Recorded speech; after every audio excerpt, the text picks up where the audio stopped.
Shalom Ibu Bapak semuanya, bagaimana kabarnya pagi hari ini? Wow, luar biasa ya. Saya percaya setiap kita dalam keadaan baik-baik tetap dipelihara oleh Tuhan. Dan saya percaya setiap hari kita boleh terus belajar tentang kebenaran firman Tuhan. Dan apa yang kita pelajari hari lepas hari itu akan membawa setiap kita untuk mengalami perubahan lebih baik lagi, menjadi orang-orang yang terus berjalan di dalam kebenaran dan mengasihi Tuhan senantiasa. Ibu Bapak sekalian yang dikasihi oleh Tuhan, pesan Tuhan untuk minggu ini adalah aku tidak akan takut. Diambil dari Mazmur 118 ayat yang ke-6. Saya mau membacakannya. Tuhan di pihakku, aku tidak akan takut. Apakah yang dapat dilakukan manusia terhadap aku? Aku tidak akan takut. Judul tema kita di minggu ini. Jadi bukan artinya lewat kata-kata ini kita boleh menjadi orang yang gegabah. Boleh menjadi orang yang sembrono. Oh enggak. Rasa takut tetap harus kita miliki. Harus kita punya. Karena kalau enggak ada rasa takut, maka kita akan menjadi orang yang serampangan. Hidup seenaknya. Terlalu percaya diri. Dan rasa takut itu perlu sebagai sebuah respon yang alami ketika kita menghadapi sesuatu yang harus kita hadapi. Apakah kita harus menghadapinya atau kita harus harus berlari dari ketakutan tersebut. Nah, mungkin hari-hari ini kita sering menjumpai gitu ya orang-orang yang dilanda oleh ketakutan. Dan ketakutan sedang melanda di mana-mana. Hari-hari ini mungkin ada orang yang takut karena masa depannya. Enggak tahu harus bagaimana. Mungkin ada seseorang juga yang punya rasa takut karena dia takut kehilangan pekerjaannya. Ada juga orang yang mungkin takut karena aduh saya nanti dapat jodoh apa enggak. Jadi berbagai macam orang bisa dihinggapi dengan rasa takut. Nah, untuk sampai di titik sini itu sebagai sebuah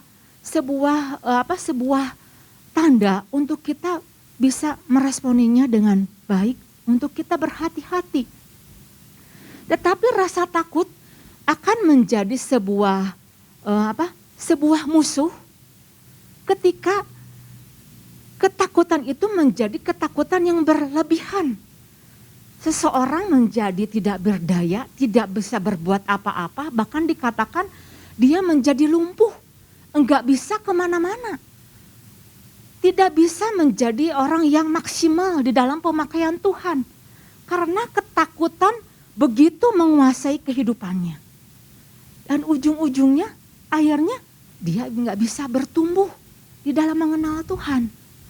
Nah, lewat pesan Tuhan ini pada pagi hari ini yang Tuhan inginkan adalah Tuhan ingin kita berespon benar terhadap setiap ketakutan yang datang menghinggapi kita dan tidak membiarkan diri kita begitu saja untuk dikuasai oleh ketakutan. Dan jangan memberi tempat bagi ketakutan tersebut karena ketakutan itu bukan berasal dari Tuhan. Tuhan memberikan kepada kita kekuatan, kasih dan ketertiban. Itu sebabnya pemazmur di dalam Mazmur 118 dalam keadaan dia terjepit, dalam keadaan dia tertekan, dia bisa melihat bagaimana Tuhan menolong kehidupannya.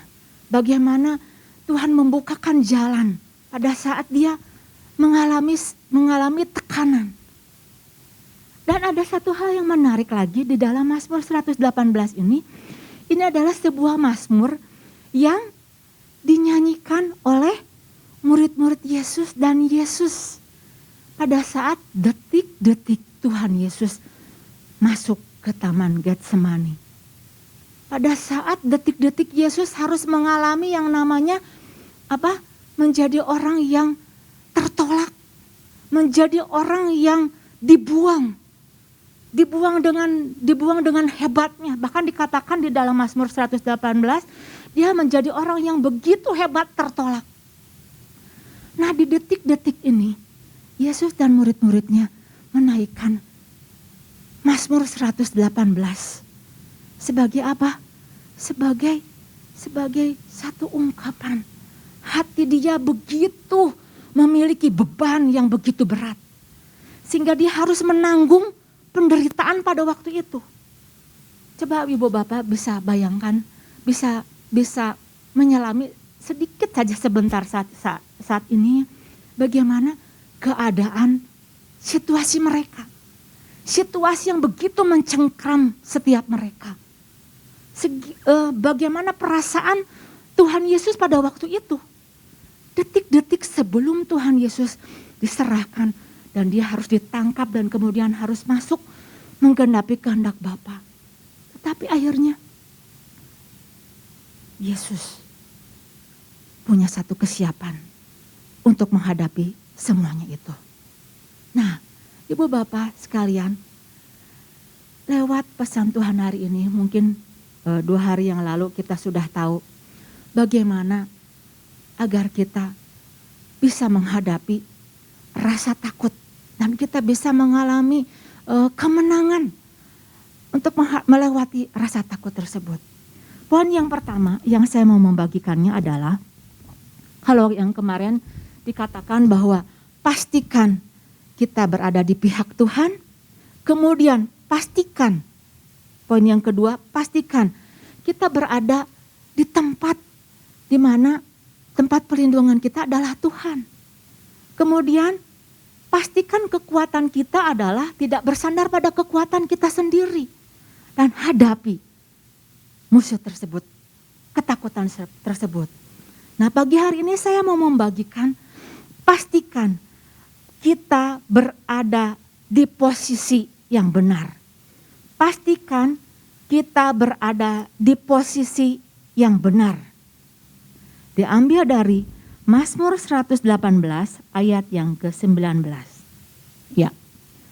Bukakanlah aku pintu gerbang kebenaran. Aku hendak masuk ke dalamnya. Hendak mengucap syukur kepada Tuhan. Jadi jika hari-hari ini ada banyak tekanan, ada banyak intimidasi yang berusaha untuk menekan, sehingga enggak sedikit dari orang-orang percaya yang membuka pintu terhadap berbagai ancaman sehingga dikuasai oleh ketakutan. Jadi mereka itu membuka pintu bagi ketakutan tersebut masuk ke dalam dirinya. Lain hal dengan pemazmur ini. Pemazmur sedang mengalami sebuah kesulitan yang besar. Sebuah tekanan yang begitu besar. Namun yang pemazmur lakukan, dia tidak membuka pintu sama sekali terhadap ketakutan. Melainkan dia minta dibukakan. Dibukakan apa Ibu Bapak? Dibukakan pintu. Pintu apa? Pintu kebenaran. Pemazmur minta dibukakan pintu kebenaran. Pada saat dia takut, pemazmur minta dibukakan pintu. Nah, saat hari ini kita tahu ya, ada berbagai pintu di sekitar kita ya. Ada pintu rumah, ada pintu garasi, ada pintu kamar mandi, ada pintu kamar tidur. Berbagai macam pintu. Dan pintu akan menceritakan apa sih yang ada di dalamnya. Pintu akan menyuarakan apa yang ada di dalam ruangan tersebut. Contoh, ketika misalkan saya lelah, saya ingin istirahat, maka saya akan segera menuju ke kamar tidur. Saya ingin istirahat, saya akan melewati sebuah pintu. Dan pintu itu sebuah unsur bangunan yang bakal menarik. menarik untuk saya lihat. Saya enggak akan pergi ke kamar mandi. Tetapi saya akan masuk ke kamar tidur dan saya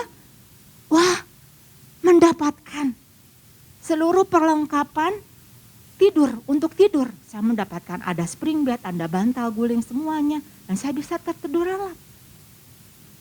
Saya enggak akan pergi ke pintu ke kamar mandi karena saya tidak membutuhkannya. Nah, ketika kita tahu kita dalam keadaan takut, pintu manakah yang kita tuju? Pintu manakah yang kita cari? Orang-orang percaya terkadang salah. Mereka tidak tertuju pada apa yang mereka butuhkan. Nah, hari-hari ini pada saat kita dalam keadaan ketakutan, dalam keadaan kita terhimpit sebuah tekanan, pintu mana yang mau kita tuju? Dikatakan di Mazmur di sini adalah, aku akan masuk, minta dibukakan pintu gerbang kebenaran. Ada pintu gerbang kebenaran. Jadi ketika pintu gerbang kebenaran itu dibukakan dan saya dalam keadaan takut, saya akan menemukan apa yang saya butuhkan. Mungkin saya dalam keadaan takut, saya perlu keberanian. Saya masuk dan saya menemukannya, saya mendapatkannya. Keberanian, saya menemukan yang namanya mungkin keyakinan. Saya menemukan kepercayaan diri. Saya menemukan pertolongan Tuhan. Nah, di sini pemazmur begitu memiliki hasrat sehingga dia berkata, bukakanlah pintu. Jadi pemazmur begitu punya keinginan, punya kehausan untuk dia dibukakan pintu. Dibukakan pintu. Nah, hari-hari ini bagaimana dengan kerinduan kita untuk kita berada di dalam posisi yang benar? Minta dibukakan. Dibukakan artinya di dalam bahasa bahasa aslinya itu, dia itu meminta supaya dilepaskan, terlepas yang namanya kebenaran. Bukakanlah, jadi lepaskanlah kebenaran. Pancarkanlah kebenaran. Supaya apa? Supaya dia mendapatkan jalan nafas. Mungkin pemazmur pada waktu itu dia dalam keadaan kesesakan. Dia membutuhkan yang namanya kelegaan. Dia yang membutuhkan yang namanya disingkapkan kebenaran. Nah, mari kita sama-sama baca di dalam Mazmur 119 ayat 130. Apa yang terjadi ketika kebenaran itu disingkapkan? Bila tersingkap firman-firman-Mu, maka akan memberi terang, memberi pengertian kepada orang-orang yang bodoh. Nah, berapa banyak saat-saat hari ini kita begitu mengejar yang namanya kebenaran, mengejar firman. Tapi nyatanya saat-saat hari ini masih didapati orang yang hidupnya itu babak belur. Karena tidak punya firman, karena tidak punya kebenaran. Mereka merasa cukuplah dengar firman Tuhan, cukuplah dengarkan khotbah lewat online, cukuplah dengan mereka beribadah datang tahu firman. Hanya tahu yang diisinya itu adalah otaknya, yang diisinya itu adalah kepalanya. Makanya enggak heran hidupnya enggak berubah. Karena yang diisinya adalah pengetahuannya. Memang enggak salah kita perlu baca firman. Kita perlu tahu banyak pengetahuan tentang firman. Tetapi yang Tuhan inginkan adalah hati kita. Dia lebih tertarik dengan hati kita, bukan tertarik dengan apa yang menjadi pengetahuan kita. Nah, Ibu Bapak di sini coba dikatakan bahwa bukakanlah pintu kebenaran. Orang-orang yang punya kebenaran, orang-orang yang punya yang hidupnya bergaul dengan kebenaran, maka kata-katanya itu akan menjadi kata-kata yang penuh dengan powerful. Dia penuh dengan urapan. Ketika dia berkata-kata, maka kata-katanya itu penuh dengan otoritas. Orang bisa sampai mendengarkan. Seperti Tuhan Yesus, dia mengajar. Tetapi ada sebuah kuasa yang keluar dari kehidupannya. Sama seperti Daud. Daud hidup bergaul. Daud hidup bergaul dengan kebenaran firman Tuhan. Dia dekat. Dia selalu mencari firman Tuhan. Dia selalu ingin disingkapkan kebenaran firman Tuhan. Makanya dia tidak heran dengan tantangan yang dikeluarkan oleh Goliat. Kalau Goliat berkata, aku mendatangi engkau dengan tombak dan pedang. Tetapi Daud katakan, aku mendatangi engkau dengan nama Tuhan semesta alam, Allah barisan yang kau tantang itu. Wow, Ibu Bapak, di sini sebuah kata-kata yang begitu powerful. Membuat apa? Membuat orang itu tersentuh. Ketika kita datang pada Tuhan, Tuhan, aku dalam keadaan ketakutan. Saya minta kebenaran itu disingkapkan. Bukan hanya sekedar kata-kata biasa. Tapi minta kepada Tuhan. Supaya apa? Kita boleh menjadi orang-orang yang dimerdekakan. Dikatakan apa? Bahwa apabila kau tahu kebenaran itu akan memerdekakanmu.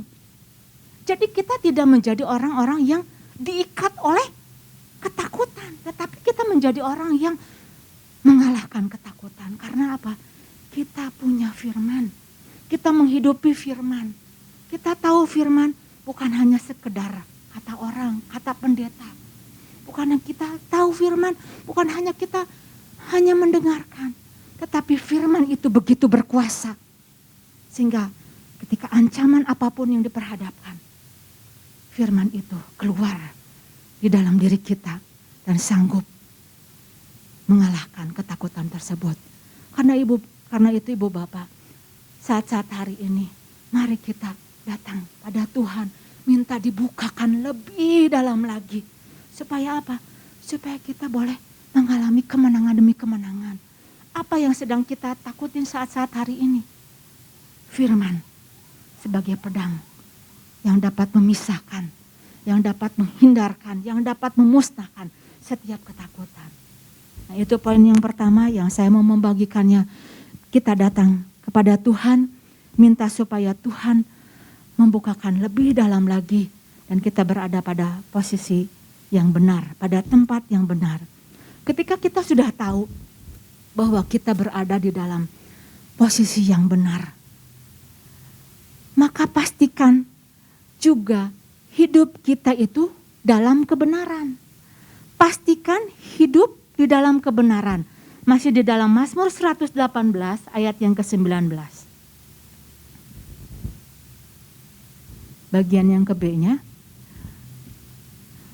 Bukakanlah aku pintu gerbang kebenaran. Aku hendak masuk ke dalamnya.